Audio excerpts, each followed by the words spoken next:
The narrative of German captivity in the United States does not begin on the sun-baked plains of Texas, but in the collapsing logistical nightmare of North Africa. The psychological transformation that would ultimately dismantle Nazi ideology was initiated not by deliberate Allied propaganda, but by the sheer overwhelming reality of Allied material superiority witnessed in the final desperate months of the Afrika Korps. By late 1942 and early 1943, the situation for the Axis forces, the remnants of Rommel's Panzer Armee Afrika and General Jürgen von Arnim's 5th Panzer Army, had deteriorated past the point of strategic recovery.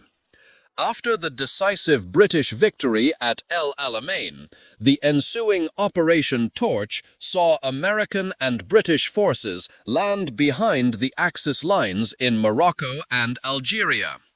Caught between Montgomery's relentless 8th Army pushing from the east and the well-supplied American and British forces pressing from the west, the Axis was compressed into a tight perimeter in Tunisia.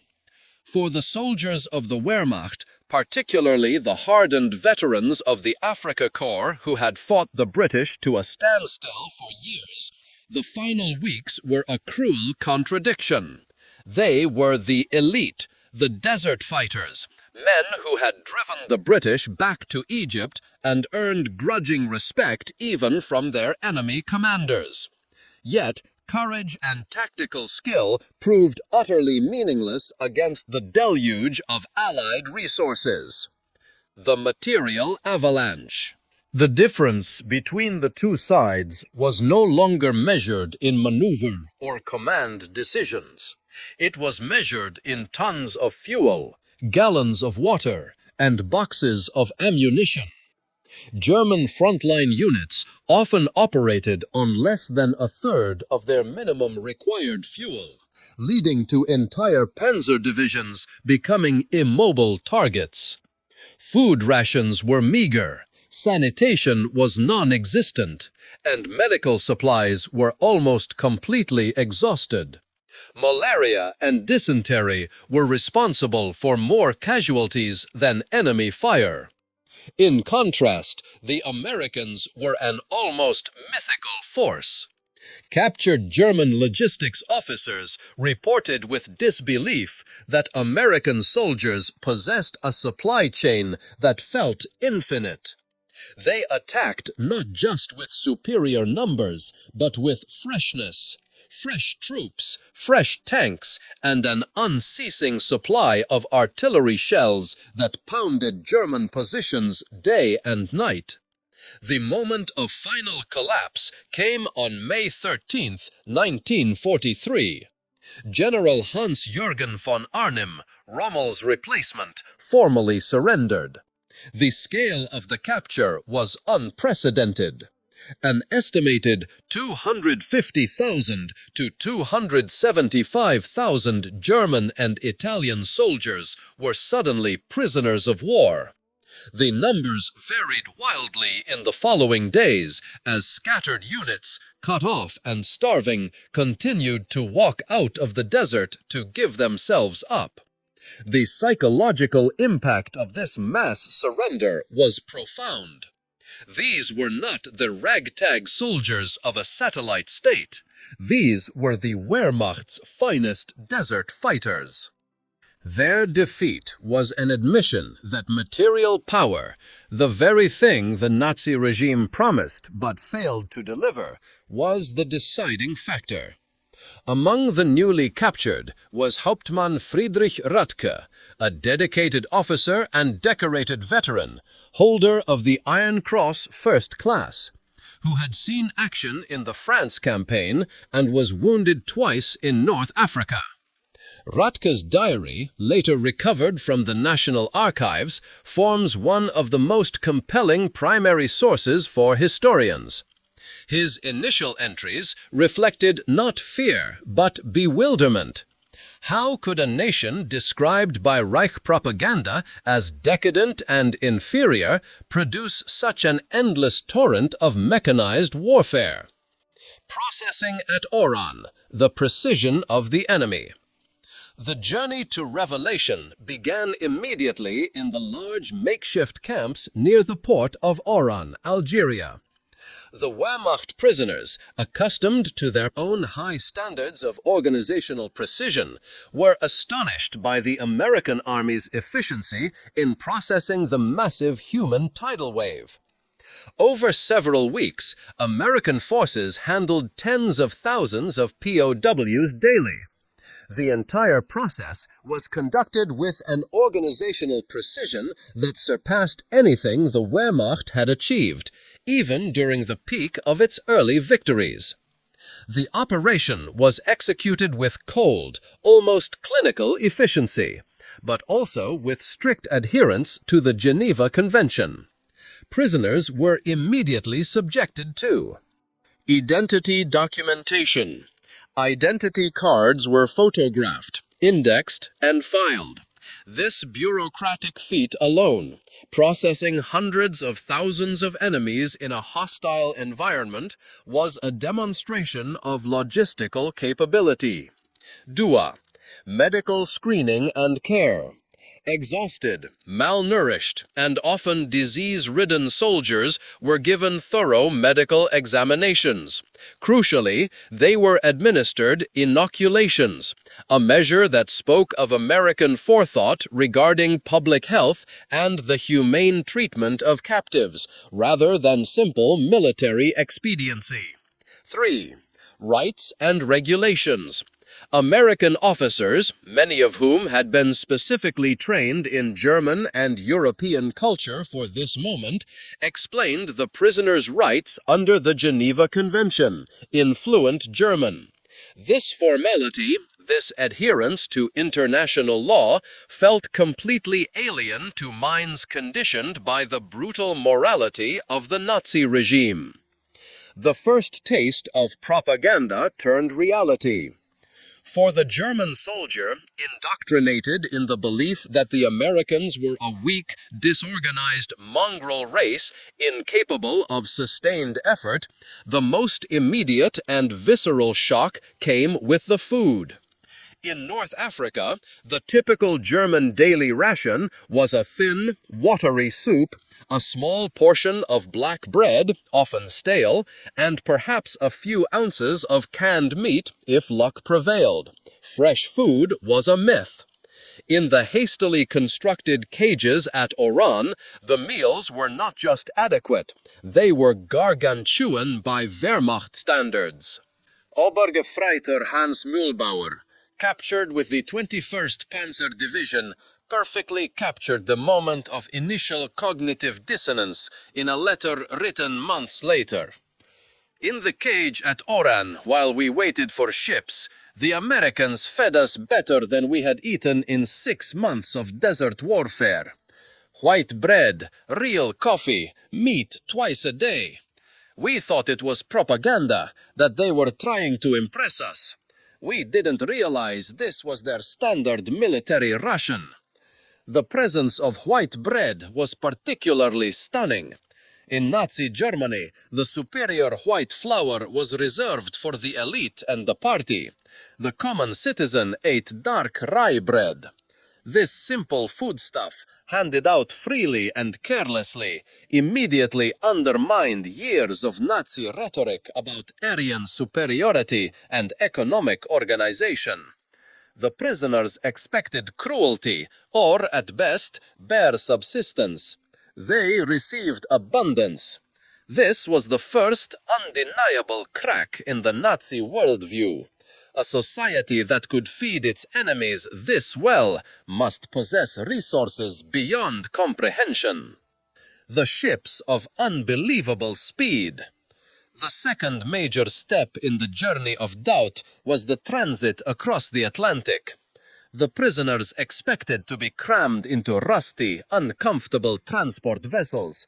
perhaps repurposed freighters, or worse, the dreaded 40 and 8 boxcars they used for troop transport in Europe.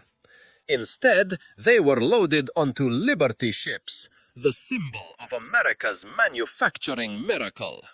These were not purpose-built troop transports, but the backbone of the Allied supply line, returning empty from delivering supplies to the European and African theaters. The logistics behind these ships were kept secret from the German public, and for good reason. The most famous example, the SS Robert E. Peary, was built in a miraculous 4 days, 15 hours, and 29 minutes at the Kaiser shipyards in Richmond, California. Had the German soldiers known this single fact, the war might have been psychologically over for them immediately. They had been told of the Blitzkrieg, lightning war, but here was the Blitz build, an industrial tempo utterly alien to the German mindset, which was focused on high-quality, complex, slow production. These vessels, produced at a peak rate of 3 per day, were returning from a mission. Rather than sailing back empty, they served a double purpose, carrying up to 30,000 POWs per month by the summer of 1943. The sight of these vessels, simple, functional, and endless in number, was the first tangible evidence of a productive capacity that transcended mere military strength. Germany had staked its existence on the superiority of its Volk and its engineering.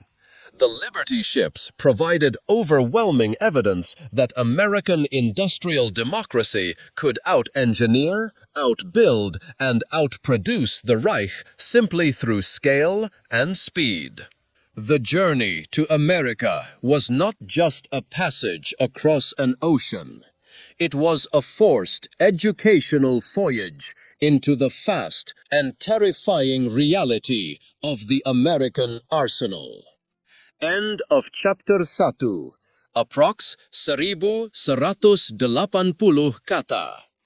Apakah Anda ingin saya melanjutkan ke bab 2 yang akan berfokus pada perjalanan di atas Liberty Ships, pengamatan sisa makanan, dan penemuan teknologi radar?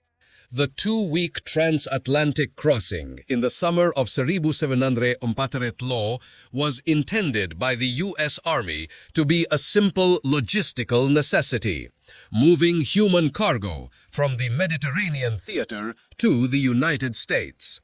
For the prisoners of war, however, it became the second and most insidious phase of their psychological demolition.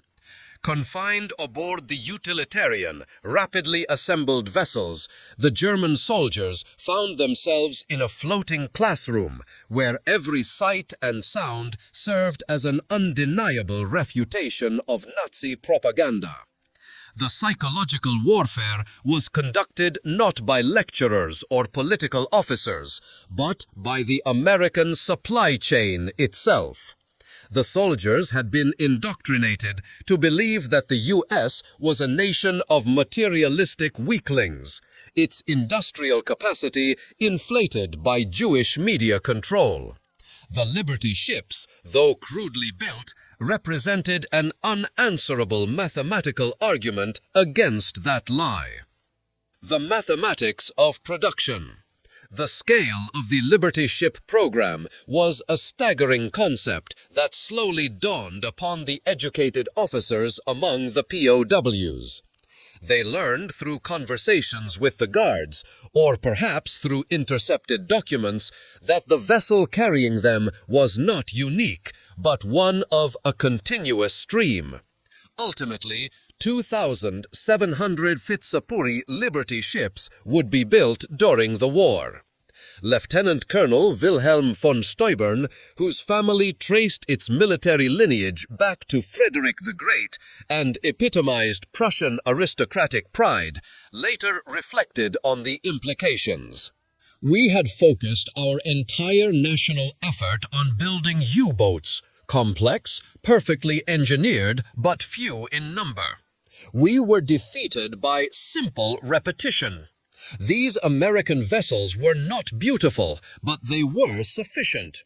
They were an army of ships. To learn that a single shipyard in California could build one in 4 or 5 days shattered the very concept of engineering superiority upon which we had based our war philosophy. The vessels were living proof of American industrial decentralization and synchronization. The prisoners learned that each ship required approximately 250,000 parts assembled from components manufactured in 32 different states. The engines, often explained by talkative, perhaps boastful American guards, were built in 3 separate factories, each producing powerful cylinders that were then assembled in ports that had barely existed 2 years earlier.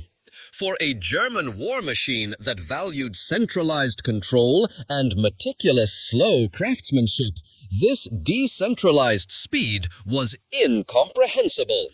It suggested a national unity and industrial maturity far beyond anything the Nazi state had achieved through coercion. The crime of waste. If the speed of construction was baffling, the carelessness with which the Americans treated their own abundance was morally and psychologically devastating. For men who had faced starvation, severe rationing, and the constant fear of supply failure in the desert, the sight of daily food waste became a defining moment of revelation. Feldwebel Kurt Zimmermann of the 90th Light Division kept meticulous notes which survived through letters sent to his family after repatriation. His account focused relentlessly on the discard pile. The ship's crew, the American sailors, disposed of more food waste each day than my entire company had received in weekly rations during the final months in Africa. They threw away half-eaten steaks, whole loaves of bread, gallons of milk that had sat too long in the sun. They did this openly, without thought, not to mock us, but because to them this waste meant nothing. Their supply was limitless. This was a profoundly effective form of propaganda, precisely because it was not propaganda. It was simply the daily routine of a society swimming in surplus. The deliberate destruction of food in Germany had been a wartime necessity, justified by the need to feed the front and prioritize arms production. Here, the destruction of food was the result of a surplus so vast it exceeded the capacity for human consumption. This level of casual waste demonstrated an economic margin of error that the German war economy, running on credit and scarcity since 1939, could only dream of. For many POWs, this experience fundamentally reshaped their economic understanding. The American system produced so much that its greatest logistical problem was not procuring resources, but simply managing the overflow. Radar and the technological chasm. The psychological demolition reached its peak when it touched upon the area where the Wehrmacht considered itself truly invincible. German propaganda had consistently claimed that technological superiority in jet engines, rocketry, and early radar systems was the key to victory. As the ships neared the American coast, a specific observation unsettled the higher-ranking officers most profoundly. Lieutenant Colonel von Steuben described the moment in his memoirs. As our ship approached the American coast, I watched the radar antenna rotating above the bridge. This technology, which we believed only we, and perhaps the British, possessed in limited experimental quantities, was standard equipment on a simple cargo vessel. Radar, or Funkmessgerät, radio measuring device, as the Germans called it, was a highly restricted, cutting-edge technology in the Reich, reserved only for elite fighter units or the most advanced warships. To see it deployed as a routine navigational tool on a mass-produced cargo hauler was a chilling realization. It implied that the technological gap was not just vast, but generalized. If the enemy installed such advanced apparatus on its freight ships, what capabilities must its frontline destroyers and bombers possess? This moment was a crisis of faith for the German technical mind. It confirmed that the Allied technological lead was both deeper and broader than any intelligence report had suggested. The technological superiority was not reserved for a few elite projects. It was democratized, integrated into the very fabric of their industrial output. Von Stobern concluded, "It was then I first suspected that Germany had already lost the war." The prisoners who disembarked from the Liberty ships were not the same men who had been captured in Tunisia. They had arrived with the arrogant conviction of the Nazi warrior. They left the ship, having seen, tasted, and felt the first irresistible evidence of an enemy whose true power lay not in the ferocity of its soldiers, but in the inexhaustible capacity of its production lines. The vastness of the Atlantic had shielded them from America's armies, but it had not shielded them from the overwhelming evidence of America's factories. The psychological groundwork had been laid during the Atlantic crossing. The minds of the German prisoners had been softened by the sheer scale of the Liberty ship program and the casual waste of their enemies' supplies. But no amount of conceptual preparation could ready them for the physical reality of the American mainland. The moment of landfall, the first visceral encounter with the American industrial home front, shattered the final brittle remnants of Nazi propaganda regarding American industrial weakness. The date was approximately August 2nd, 1943. The location, Norfolk Naval Base, Virginia. The industrial coastline.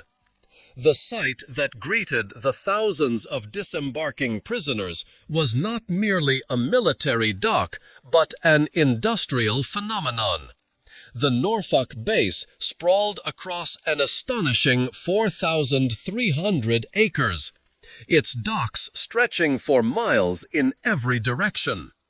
The scale of the operation immediately defied the German perception of a nation struggling to organize its war effort.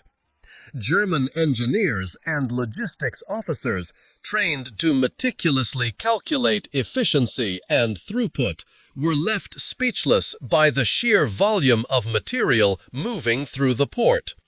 In a single day, this one American port handled more tonnage, more steel, more oil, more food, and more weaponry than the entire German port of Hamburg could manage in a typical week, even before it suffered heavy Allied bombing.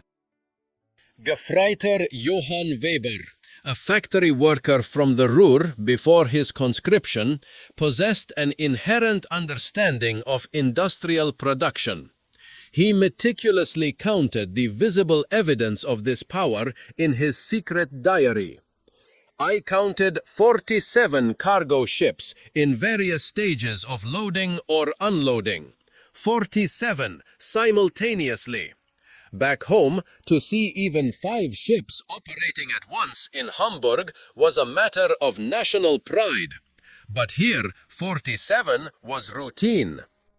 Weber, analyzing the machinery, noted the differences in power application. The cranes lifting massive loads onto the decks were almost exclusively powered by electricity. They moved smoothly, continuously, and efficiently, without the coal smoke that choked our industrial cities. In Germany, such heavy lifting still relied disproportionately on steam, diesel, or, shockingly often, on dozens of men and teams of horses. The American reliance on electric power was not just a convenience. It was a profound symbol of a nation that had already completed its basic industrial revolution decades ahead of the Reich. The myth of scarcity. The prisoners were formed into columns for the march from the docks to the waiting trains that would transport them inland. It was along this short route that they encountered the most potent symbol of American wealth, one that transcended the purely military spectacle: the parking lot. The extensive parking lots surrounding the naval base were filled with civilian automobiles, hundreds of them belonging to the dock workers, clerks, and maintenance personnel. The cars were not all new, but they were numerous, varied, and belonged to ordinary people. This was a profound cultural shock.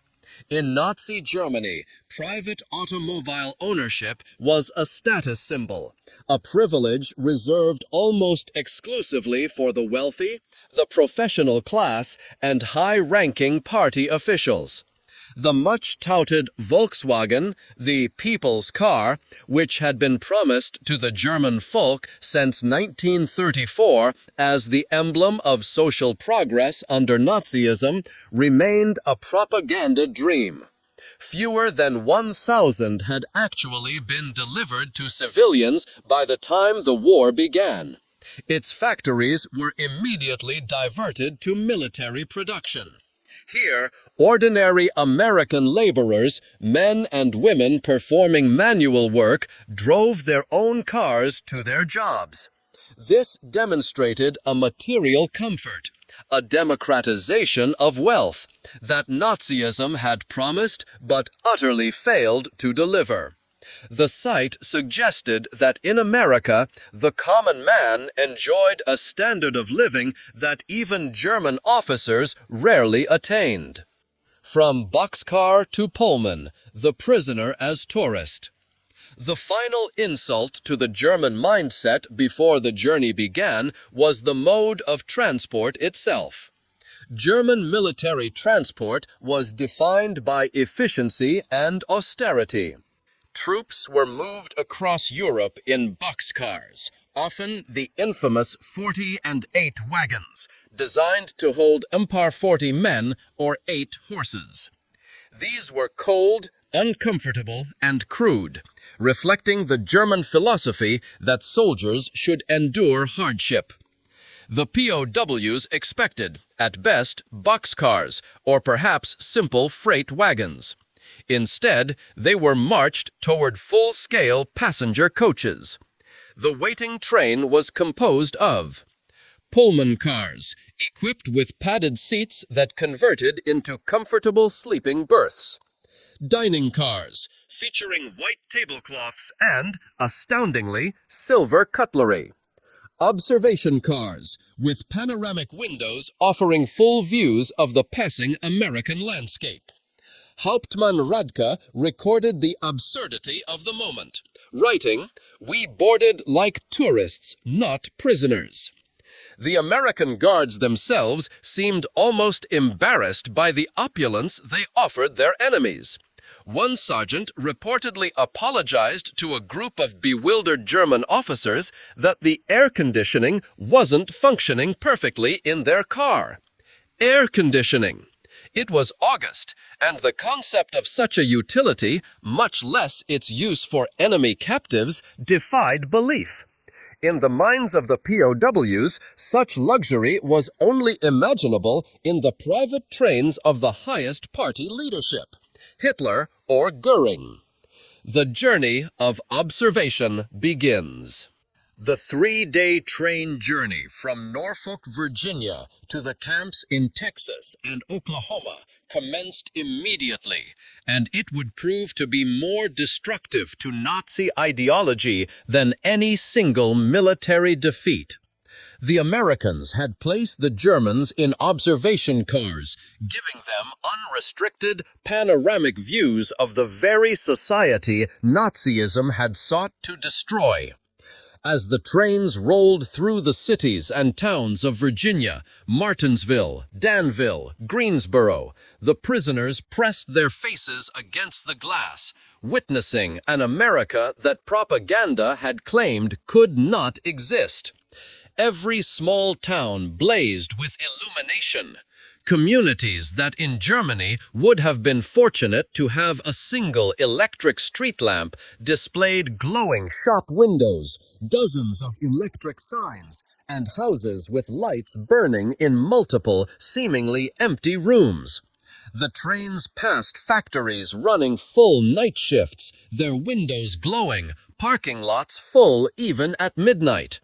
Obergfreiter Mail, whose father was a Nazi party block leader in Hamburg, wrote in a letter discovered decades later, "We passed through dozens of cities that first night. Every one had more electricity than all of Hamburg combined. The guards told us this was normal, that every American town had electricity since the 1920s. I called him a liar. He just shrugged and said we would see."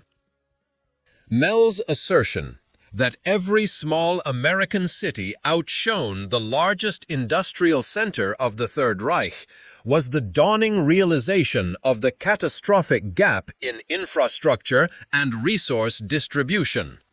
The spectacle of the American home front, viewed in air-conditioned comfort, made it impossible to maintain the belief that they were the master race fighting a collapsing, inferior foe. The German soldiers were no longer captives of war. They were unwilling tourists being conducted through the operational heart of the arsenal of democracy. And what they saw was an abundance so comprehensive, so pervasive, that it made the grand promises of the Nazi state seem like a pitiful, desperate joke. As the trains carrying the German prisoners sliced through the night and into the day across Tennessee and Kentucky, the spectacle shifted from the casual comfort of the American consumer to the terrifying reality of its wartime production engine. This stretch of the journey was a concentrated display of industrial might, a relentless parade of factories whose scale and output were designed to be mentally and ideologically crushing.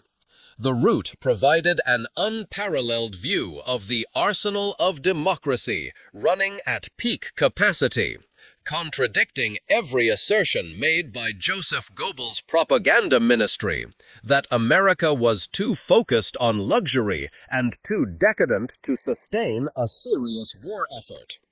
Roanoke, the power of automation.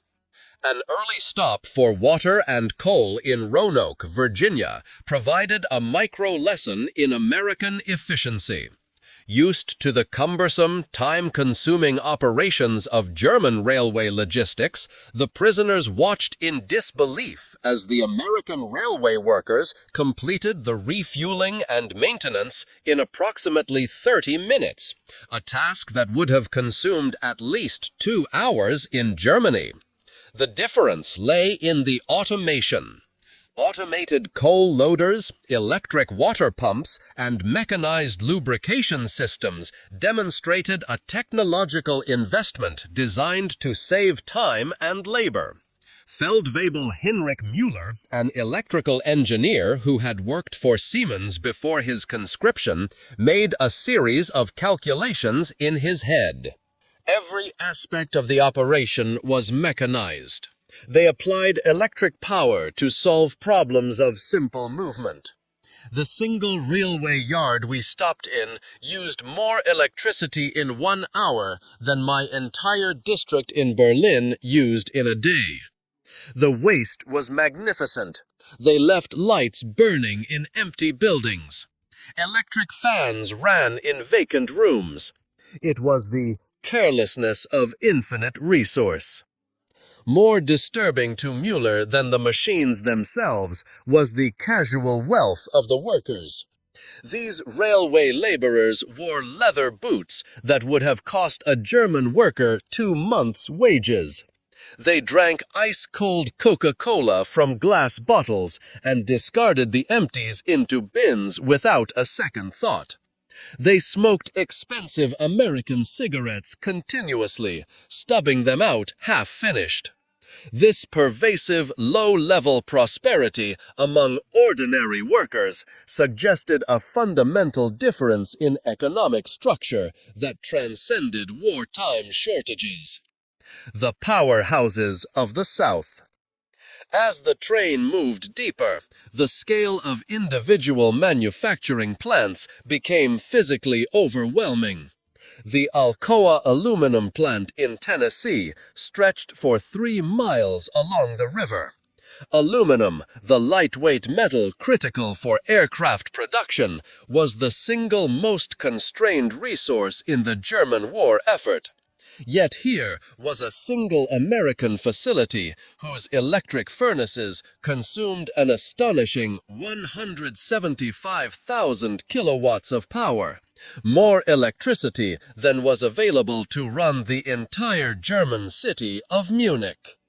Oberleutnant Erich Hoffmann, a chemist conscripted from the prestigious IG Farben Corporation, paid particular attention as the train slowed near Louisville, Kentucky, passing the hastily constructed Rubbertown complex. The need for synthetic rubber, essential for tires, tracks, and seals, was an Axis Achilles heel after the loss of natural sources in Southeast Asia.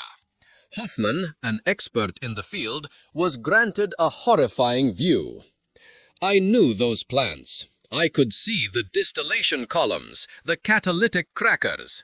Each facility was more advanced than anything we had built, and there were 4 of them just in this one location. Germany, despite pioneering the synthetic rubber Buna process, had peaked at producing 120,000 tons annually, a figure achieved with immense national effort and often slave labor. Hoffmann realized that the Rubbertown complex alone was designed to produce 800,000 tons of synthetic rubber annually. It was a differential of nearly 7 to 1 in a single critical resource, all produced in plants that had sprung up from empty fields in just 18 months. Hoffmann immediately grasped the implications. The war of technology was already lost. Willow Run, the bomber-per-hour machine. The true climax of the industrial spectacle occurred outside Detroit, Michigan, as the train approached the legendary Ford Willow Run plant. Visible for miles, this single factory was the culmination of American mass production genius applied to warfare. The prisoners, many of whom had been told that American planes were inferior, hastily built, and would fall apart in combat, pressed their faces against the windows. Willow Run had been built in just 9 months, and its output was staggering. At peak production, it produced a B-24 Liberator bomber every 63 minutes. The raw statistics were themselves destructive. The plant utilized 2.5 million square feet of floor space. It consumed 1.5 million kilowatts of electricity daily, more than the entire German city of Cologne. It employed 42,000 workers who assembled the bombers from 1,550,000 parts manufactured by 1,500 subcontractors across the country. Hauptmann Werle, a highly decorated Luftwaffe pilot shot down over Tunisia, was an expert on aircraft construction. He counted 17 B-24s in various stages of completion visible from the train windows. We had been told American planes were inferior, but I could see the precision of the assembly lines, the quality of the construction. These were not inferior aircraft. They were simply built faster than we could imagine possible. We focused on building the perfect machine. They focused on building the machine continuously. The B-24, despised by German airmen as crude, was being produced at a rate the entire German aircraft industry could not match for its equivalent bombers. The sight stripped away the last pretense that German engineering superiority could compensate for American material scale. The Wehrmacht could not fight, much less defeat, a nation that could produce a bomber every hour from a single factory. The German prisoners, arriving from the closed, resource-starved economy of the Third Reich, were witnessing not just industrial output, but a new law of nature, the exponential power of democratic production. The view from the train window confirmed what the Liberty ships had hinted at. The enemy did not merely have sufficient resources, they had unlimited resources. The war was no longer a contest of skill or strategy. It was a simple, brutal calculation of tonnage and time. As the trains rolled westward, crossing the Mississippi River and plunging into the heart of the American Midwest, the focus of the prisoners' observations shifted decisively from industrial might to agricultural abundance. This transition was, in many ways, even more profound than the shock of the factories. Nazi ideology was intrinsically linked to Blut und Boden, blood and soil, emphasizing the German farmer's virtue and the necessity of conquering Eastern European lands, Lebensraum, to secure food supplies. What the POWs now witnessed exposed this foundational myth as a desperate delusion. The Mississippi, a river of wheat. The crossing of the great rivers, particularly the Mississippi near St. Louis, Missouri, offered the first glimpse of the scale of American food logistics. Below the Eads Bridge, the POWs saw barges carrying cargo that dwarfed German transport capacity. The barges were laden with grain, moving silently downriver. Unteroffizier Karl Schmidt, a farmer's son from Bavaria who understood the fragile nature of harvests in Europe, wrote despairingly in his diary, "The barges carried more grain than the entire German harvest of 1942. The Americans transport food as we transport ammunition, in endless quantities, without concern for loss. I watched them loading a single barge with enough wheat to feed my entire village for 5 years. The crane operator was eating a sandwich with meat thicker than our weekly ration." Stretching along both banks of the river were massive grain elevators, towering structures of concrete and steel. Each one could hold enough wheat to feed a German city for months. The visual realization was stark. America's grain surplus was not just a buffer. It was an existential weapon capable of feeding the world or starving their enemies into submission. Kansas City, the meat shock. The concept of German soldiers suffering from inadequate rations was a central tragedy of the Eastern Front. The Nazi regime enforced strict rationing to prioritize the military and prevent internal dissent, constantly promising future abundance through conquest. when the train stopped near Kansas City, Missouri, home to one of the world's largest stockyards, the prisoners were confronted with a surplus of protein so vast it was almost obscene. The smell of meat-packing plants filled the air for miles. Tens of thousands of cattle waited in pens for slaughter. German POWs, who had subsisted on 200 grams of meat per week, if they were lucky, in Africa, watched American workers eating beef sandwiches during their lunch break. Gefreiter Paul Fischer captured the disorientation. They ate meat like we ate bread. No, that's wrong. They ate meat like we wished we could eat bread. The cultural shock was magnified when an American guard, seeing their hungry eyes, casually purchased food for a group of the prisoners from a stand near the station. He bought 20 hamburgers, meat, cheese, and vegetables on white bread for just 15 cents each. He paid with a single dollar bill without thinking twice. This act of routine, effortless expenditure for a meal that represented a week's worth of calories and protein for their families back home was a psychological bomb. It wasn't a special meal. The guard assured them. This was their normal food. The mechanization of the soil.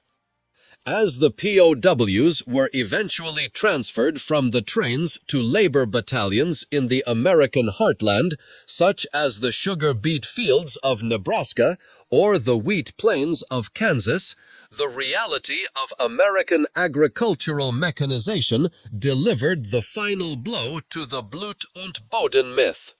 In Germany, farming was still a labor-intensive, small-plot enterprise, often relying on horses and manual labor. In America, they witnessed a phenomenon that defied comprehension: industrial farming. In Nebraska, prisoners working in the fields saw a single combine harvester. They learned that this one machine could do the work of 100 men. The fields themselves stretched to the horizon, each one larger than entire German counties. The farmers spoke casually of yields that would have been fantasy in Germany: 60 bushels of wheat per acre compared to Germany's 30 on its best land. Gefreiter Wilhelm Hoffmann, working on a farm outside Scottsbluff, wrote about the farmer's son, a boy of 16. The farmer's son drove a tractor worth more than everything my father had earned in his lifetime. When I mentioned this, the boy laughed and said it wasn't even a particularly good tractor. His father was waiting for a new model from John Deere that would be even better. The realization was terrifyingly simple. America did not need Lebensraum. It had already perfected the ability to produce food on a scale that rendered conquest obsolete. The concept of the small, struggling German farmer, idealized by the Nazi Party, was crushed by the reality of the powerful, wealthy American farmer driving a modern tractor across endless acres. The strategic waste. Perhaps the most psychologically damaging revelation for prisoners coming from a hunger-ravaged Europe was the sight of deliberate waste in California's Central Valley. Prisoners working in orchards watched as perfectly good fruit was discarded for minor blemishes, fruit that would have been a treasure in Germany. Even more shocking was the occasional practice of plowing entire crops under to maintain market prices. Gefreiter Otto Schultz described the scene with raw disbelief. Mountains of oranges bulldozed into pits because they had too many. They destroyed food to keep prices stable. We begged to be allowed to send them to Germany, to our families. The guards were sympathetic, but explained it was impossible. The waste was strategic proof of unlimited resources. This waste, this total disregard for scarcity, was a brutal and undeniable argument against the entire Nazi worldview, which was predicated on the belief that the world was a zero-sum game of limited resources that must be seized by force. America's problem was not lack of food, but too much food. The trains had carried the German soldiers from the shock of the factories to the shock of the fields. They had seen that America could not only outproduce Germany in weapons, but could also feed its own population, its allies, and its enemies with an ease that demonstrated a truly inexhaustible national capacity.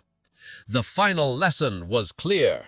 Their war for Lebensraum had been utterly futile.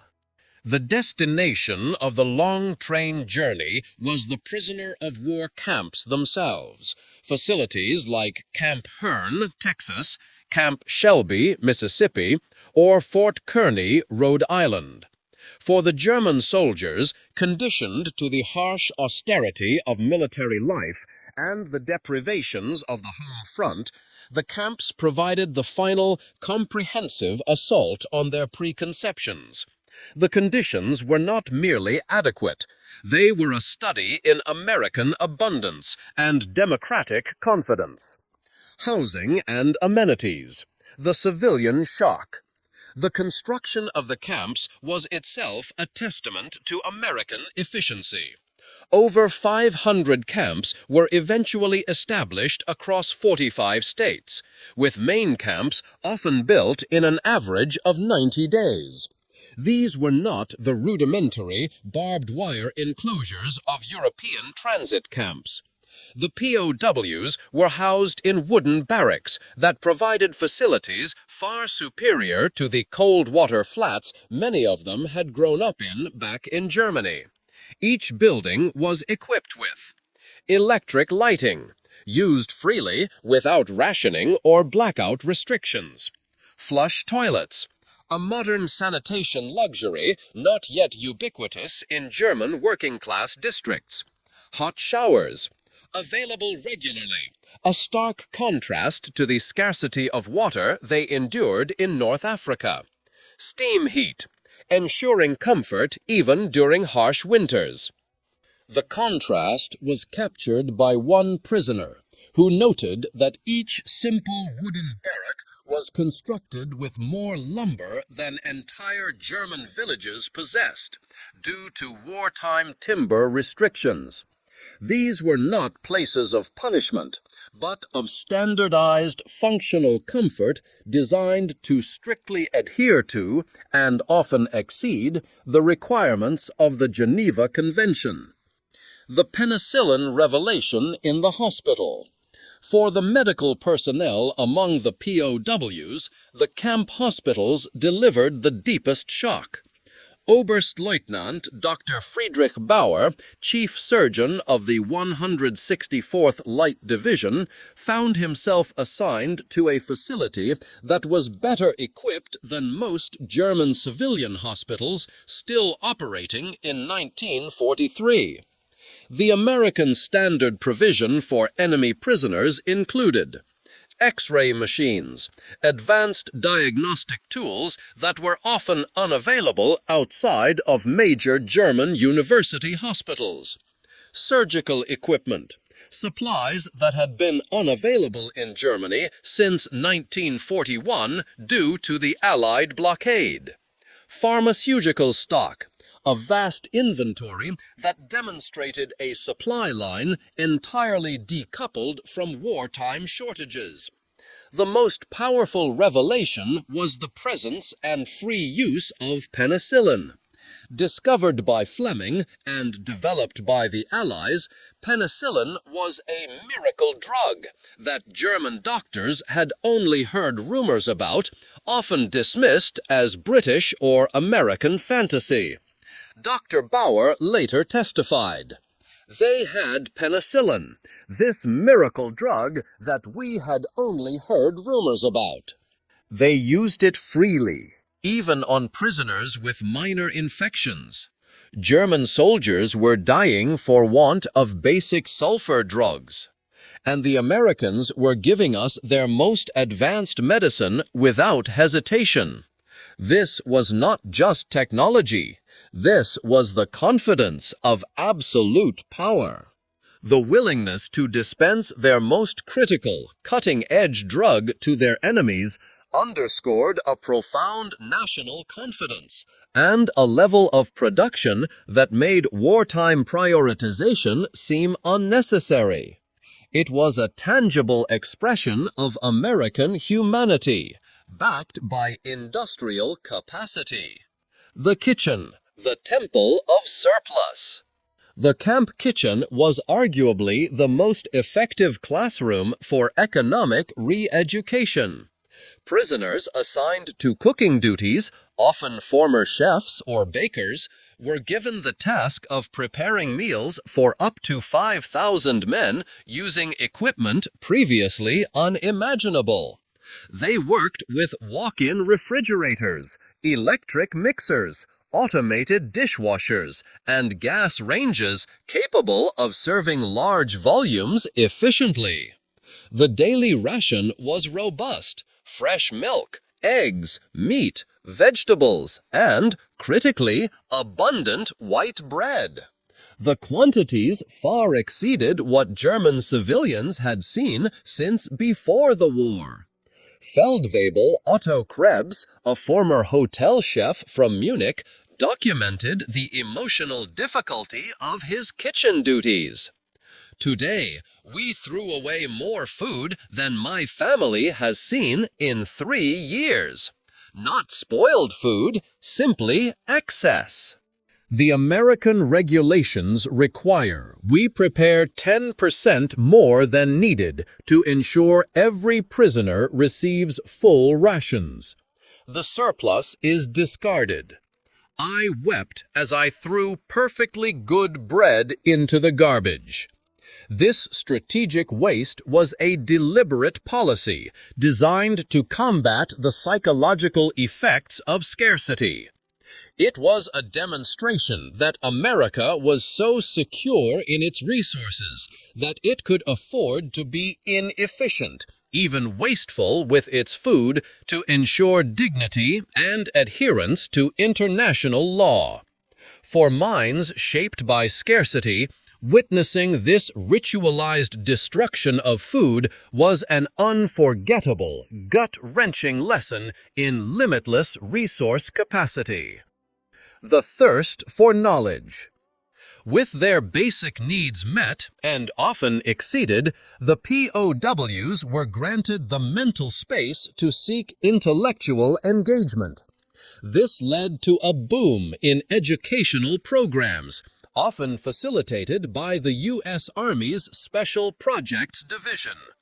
By early 1944, over 40,000 German prisoners were enrolled in formal courses.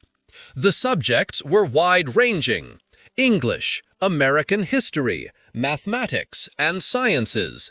The sheer access to knowledge was revolutionary for soldiers who had been exposed only to carefully filtered, ideologically driven curricula under Nazism. The University of Chicago provided correspondence courses. Stanford University sent professors to lecture on democracy and economics. The camp libraries were filled with books, millions of titles, a treasure trove for prisoners who had been told Americans were uncultured barbarians. Hauptmann Dr. Wilhelm von Braun, a physicist conscripted from the Kaiser Wilhelm Institute, attended lectures on atomic physics at Camp Shelby. He was amazed not just by the technological lead, but by the intellectual generosity. American professors, including Jewish refugees from Germany, taught us without hatred. They spoke of science as universal, belonging to all humanity. They were years ahead of German research, and they shared knowledge with enemies. This generosity of spirit was incomprehensible to minds shaped by Nazi ideology. The captivity was turning into a mandatory higher education. The German soldiers were learning, through empirical evidence and intellectual exposure, that the society they were fighting possessed not only greater material wealth, but a more resilient and dynamic intellectual infrastructure. The camps had stripped away their material burdens and replaced them with intellectual opportunities, setting the stage for a dramatic ideological conversion. With their physical needs secured and their intellectual curiosities stirred, the German prisoners entered the most volatile phase of their captivity, the confrontation with American humanism. This period, roughly spanning late 1943 through the summer of 1944, produced what American intelligence officers termed ideological collapse syndrome. The soldiers were forced to reconcile their deeply ingrained Nazi teachings about the decadent, weak, and racially inferior enemy with the empirical evidence of a society strong enough to show profound mercy. The collapse syndrome. The ideological shift was subtle at first, manifesting as silence rather than protest. Major Paul Noland, a member of the monitoring team for the Special Re-Education Program, reported in December 1943, "The prisoners no longer argue when shown production statistics. They have seen too much. The most fanatical Nazis have become quiet. They still maintain loyalty to Germany, but no longer speak of victory. Many openly question what they were told about America." The focus of dissent moved from macroeconomics, factories, food, to micropolitics, dignity, freedom. Prisoners began requesting access to American newspapers, books, and educational materials. The realization that they were allowed to read multiple viewpoints, something impossible in the strictly controlled media environment of the Reich, was a potent lesson in democratic resilience. The camp newspapers, produced by the prisoners themselves, documented this change. Der Ruf, The Call, published at Fort Kearny, Rhode Island, gradually shifted its content from defiant German nationalism to discussions of democracy, economic systems, and post-war reconstruction. The editors, carefully vetted anti-Nazi prisoners, found their audience increasingly receptive. Lieutenant Hermann Goetz, captured with the 10th Panzer Division, articulated the Corps' betrayal felt by the officers. Quote, "We were told America was a mongrel nation, weak, divided, controlled by Jews, incapable of military prowess. Every day I am here, I see the opposite. This is the most organized, unified, and powerful nation on earth. We were told fairy tales by criminals." The shock of Italian betrayal and American forgiveness. One of the most devastating blows to Nazi ideology came from an unexpected internal source: the treatment of their former allies. Following Italy's surrender in September 1943, the American policy differentiated between collaborating Italian POWs and the Germans. Italian prisoners who agreed to cooperate with the Allies were formed into Italian service units. They were given better quarters, increased pay, and significantly more freedom. German prisoners watched their former comrades working alongside Americans outside the wire, eating in American restaurants, and sometimes even dating local American women who visited the camps through correspondence programs. Hauptmann Friedrich Schulz summarized the moral crisis.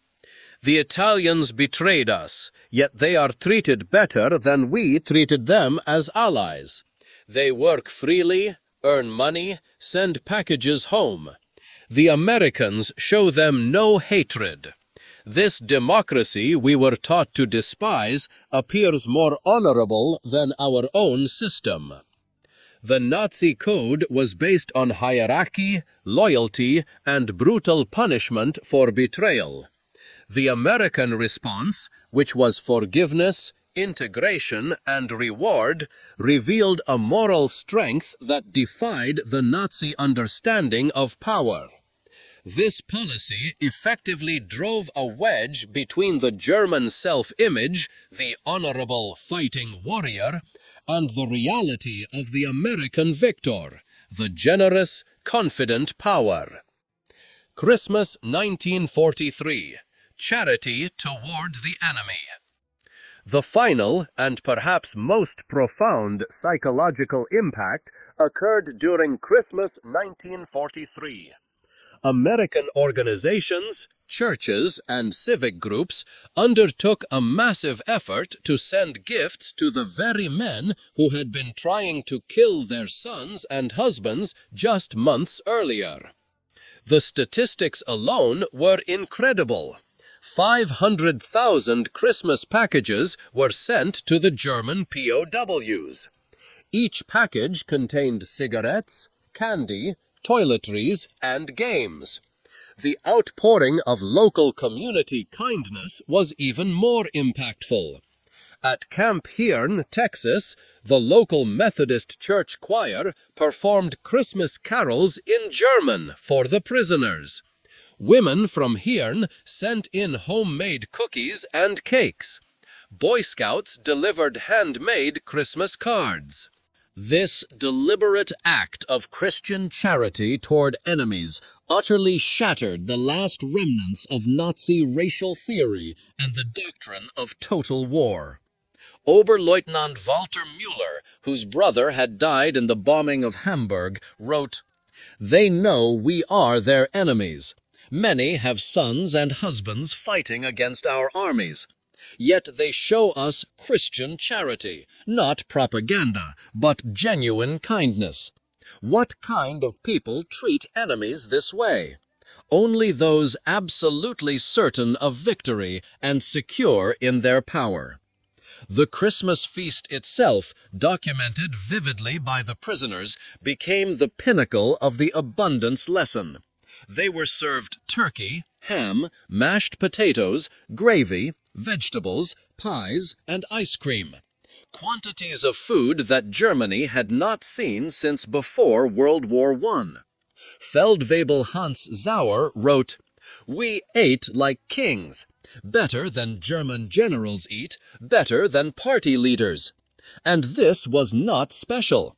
The guards told us this was a normal American Christmas dinner, that every American family was eating the same meal. If they can feed prisoners this way, what must their own soldiers eat? The contrast between the hate-driven narrative of Nazism and the overwhelming, confident generosity of the democratic enemy proved to be the most effective psychological weapon. The soldiers had been stunned by American industrial might, but they were now being converted by American humanity. They were learning that true power resided not in aggression and scarcity, but in production, freedom, and the inherent dignity granted to every human being, even an enemy. By spring and early summer of 1944, America's industrial capacity reached its absolute zenith. The military necessity of the impending D-Day invasion required every available worker, leading to the dramatic expansion of the prisoner of war labor program. Although Geneva Convention rules prohibited POWs from working directly in war production, a technicality allowed them to work in industries that freed up American workers for military roles, such as canneries, lumber mills, and agricultural processing. This necessity proved to be the final, most direct confrontation with the arsenal of democracy. Thousands of German soldiers were trucked daily to American factories and farms, becoming unwilling witnesses to a production rate that defied all previous notions of human capability. Witnessing the assembly line. For many POWs, working outside the camps offered a direct glimpse into the American industrial methodology. They saw facilities run primarily by a skeleton crew of women, elderly men, and teenagers, as the vast majority of young, healthy men were serving in the military. Yet, production levels exceeded peacetime records. At a Campbell soup factory in New Jersey, prisoners witnessed automated production lines that processed more tomatoes in a single day than most German food factories handled in a month. Stabsfeldwebel Ernst Wagner, who had worked in a German food processing plant, documented the process with precision. Everything was automated. Electric conveyor belts, automatic filling machines, steam cookers that processed hundreds of cans simultaneously. One elderly woman monitored controls that managed what would have required 50 workers in Germany. She did this while listening to a radio and drinking coffee. Production never stopped. This demonstrated the American ability to replace human labor with automation, enabling peak output despite massive labor shortages. The metal and the might. Near major industrial centers, the POWs saw the sheer scale of raw material conversion. At Republic Steel in Ohio, prisoners witnessed the continuous operation of blast furnaces that produced an astonishing 10,000 tons of steel daily. The furnaces ran continuously, fed by endless trains of iron ore from Minnesota and coal from Pennsylvania. Obergefreiter Paul Hartmann, a former worker at the Krupp complex in the Ruhr before the war, understood industrial metrics better than most. I thought I understood industrial production, but this was beyond imagination. They wasted more steel in spillage than we could produce in total. This single plant produced more steel than the entire Ruhr. The workers complained about overtime while producing quantities we couldn't achieve with slave labor and double shifts. The scale was incomprehensible, suggesting a nation that viewed resources not as finite assets to be conserved, but as inexhaustible inputs to be consumed for production.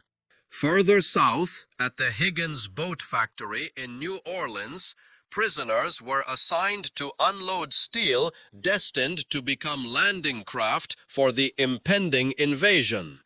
They watched as workers assembled to 200 boats per month, each one requiring 20,000 parts. The factory employed 20,000 workers, including thousands of women operating cranes and welding hulls. Stabsfeldwebel Kurt Zimmermann wrote, "Women doing men's work, Negroes operating complex machinery, teenagers running drilling equipment. Everything we were told was impossible in a democracy. Yet production never stopped. 3 shifts, 24 hours, 7 days a week. They produced more boats in a month than our entire Navy built in a year." The numbers were no longer abstract propaganda. They were visible, tangible, and terrifyingly real. The D-Day aftershock. June 6, 1944.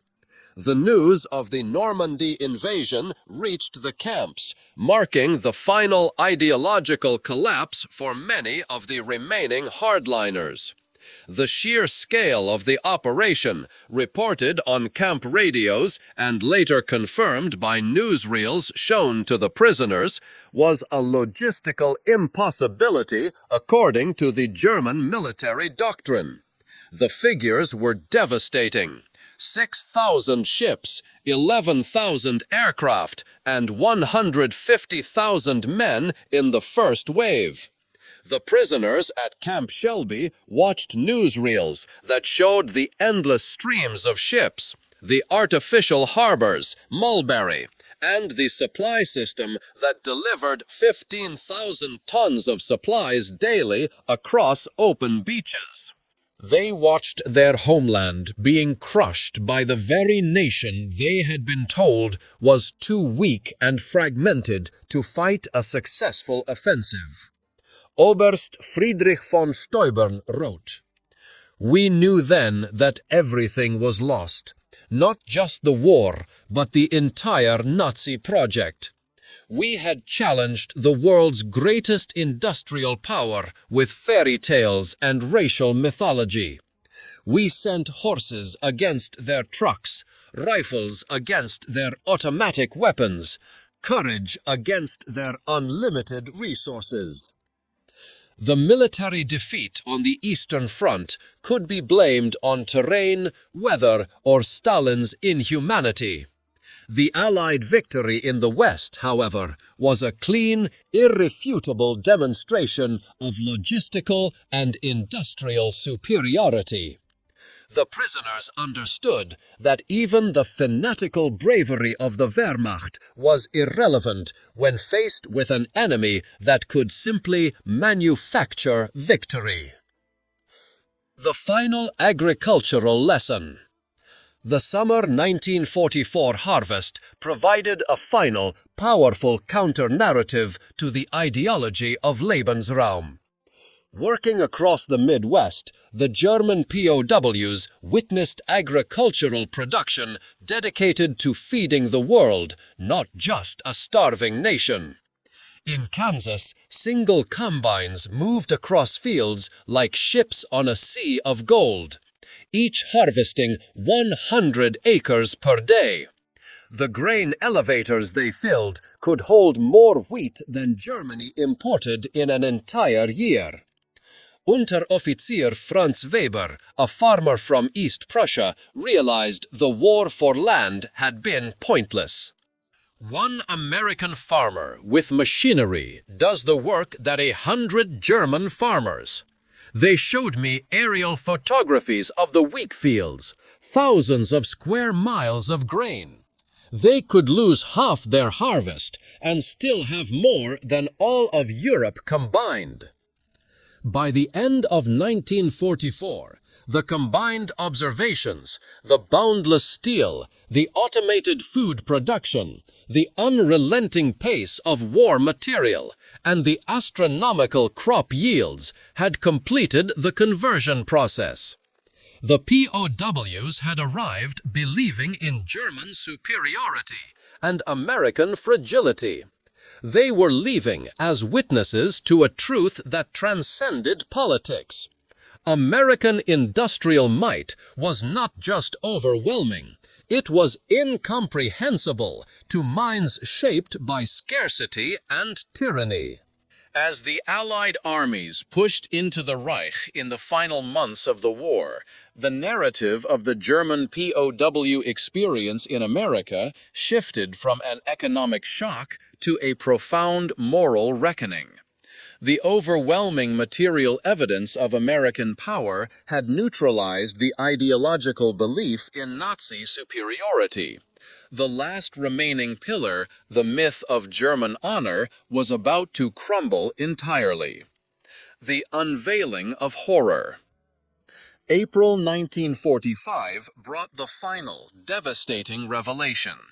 As American forces liberated the concentration camps, Buchenwald, Dachau, Bergen-Belsen, the U.S. Army decided to show the graphic footage and photographic evidence to the German POWs in their American camps. The initial reaction was predictable: denial. Many prisoners, clinging desperately to the final threads of national honor, claimed the footage was fabrication, clever propaganda staged by the enemy. However, the evidence was overwhelming and multifaceted. Testimony from American soldiers, detailed photographs, raw newsreels, and finally, letters from Germany confirming the rumors and the horrifying scale of the atrocities. The psychological impact was devastating. Men who had maintained a sense of professional pride in their service to the Wehrmacht despite the military defeat now faced the complete moral collapse of their nation. Everything they had fought for was revealed to be not just defeated, but inherently evil. Hauptmann Walter Schmidt wrote the most eloquent and heartbreaking summary of this moment of realization. "We thought we were warriors for a great cause. We discovered we were tools of criminals. We believed we were bringing civilization to inferior peoples. We found that we were the barbarians. The Americans we called weak and decadent showed us what civilization actually meant. When the films ended, the silence in the room was absolute. It was the moment we understood that the world was better off without the Reich. The defeat was no longer merely military or economic. It was absolute moral bankruptcy. The realization forced a complete re-evaluation of every assumption they held about the German state and its leadership. Formal education in democracy. Against this backdrop of moral devastation, the re-education program reached its full potential. The Special Projects Division, understanding that the men were now mentally ready to learn, intensified its efforts. By the time the war ended, over 40,000 prisoners were actively enrolled in educational programs designed not to coerce, but to provide the knowledge base for a post-Nazi Germany. They studied constitutional government, learning about checks and balances, the separation of powers, and the rights of the citizen, concepts entirely foreign to the totalitarian state. Free market economics. Understanding how prosperity was created through competition, innovation, and private enterprise, rather than centralized planning and conquest. American history and civil rights. Examining the challenges, failures, and constant evolution of American democracy, including its self-criticism, e.g., watching films like The Grapes of Wrath. Lieutenant Joseph Kramer noted the power of this self-criticism.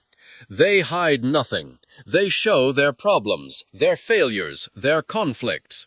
Yet this honesty makes them stronger, not weaker.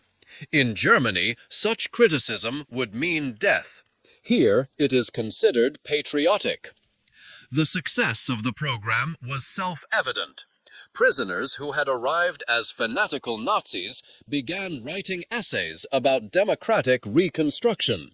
Officers who had sworn oaths to Hitler were actively planning how to implement American agricultural methods and local governance structures in a post-war Germany. Humanity as the final weapon. Beyond the formal education, the continuous acts of American humanity served as the final, most persuasive argument against the Nazi worldview. Medical dignity. German doctors worked alongside American medical staff, learning new techniques and using advanced equipment. Mental health treatment, virtually unknown and ridiculed in the Wehrmacht, was provided to traumatized soldiers. Dr. Friedrich Bauer noted, "They treated attempted suicides with counseling, not punishment." Prisoners with mental breakdowns received therapy, not beatings. This humanity toward enemies revealed a strength we never understood. The distinction of the people. American policy explicitly separated the German people from the Nazi regime. When Gefreiter Hans Miller's son died in the Hamburg bombing, the American camp commander personally delivered the Red Cross message and offered condolences. When Lieutenant Paul Fisher's wife wrote that she was struggling to feed their children, American church groups sent food packages to her in Germany, an act of charity towards an enemy civilian in a nation America was actively bombing. This distinction, fighting Hitler, not Germans, which initially seemed like propaganda, proved genuine and transformative. The Americans were not seeking to destroy Germany, but to prepare it for a return to civilization. Preparing the architects of tomorrow. As the war ended in May 1945, the German POWs faced repatriation with mixed, complex emotions.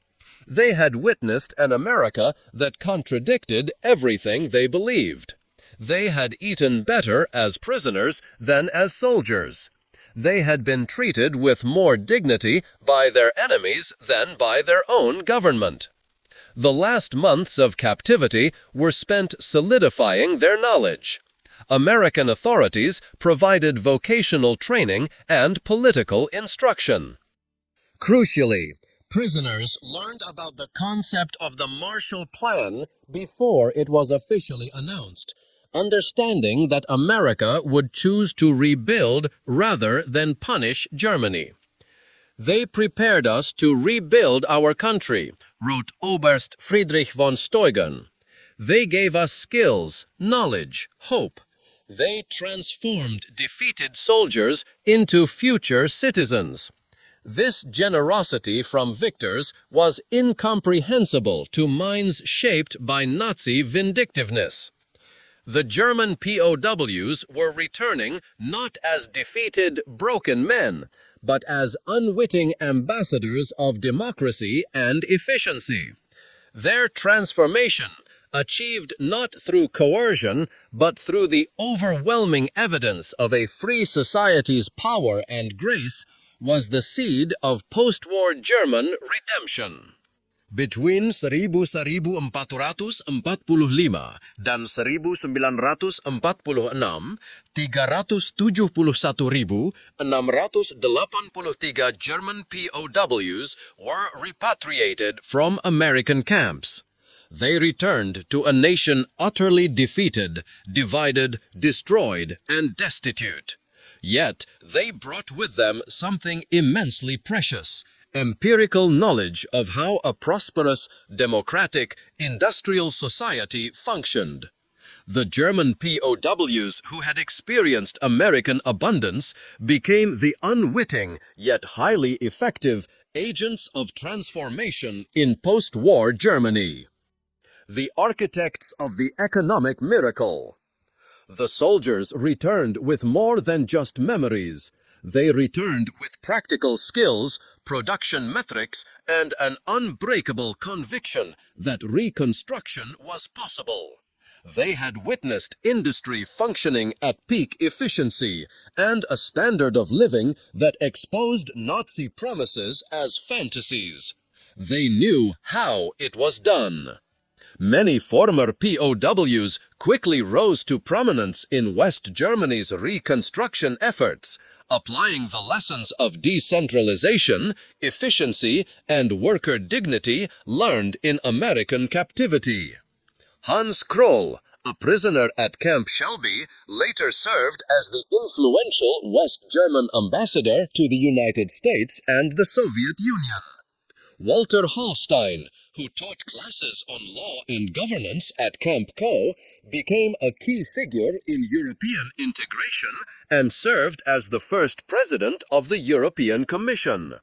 Rüdiger von Etzdorf, held at Camp Hirn, served as the German permanent representative to the United Nations. Edward Ackermann, a prisoner at Fort Robinson, became a leader in German agricultural reform, directly implementing American mechanization and yield principles. They infused German industry with American methods, prioritizing high-volume production, technological investment, and, crucially, treating labor as a valuable partner rather than a disposable resource. This shift, learned from watching American workers drive their own cars to factories, was instrumental in fueling the Wirtschaftswunder of the 1950s. Hans Kroll wrote in his memoirs, "We learned that prosperity came from freedom, not conquest.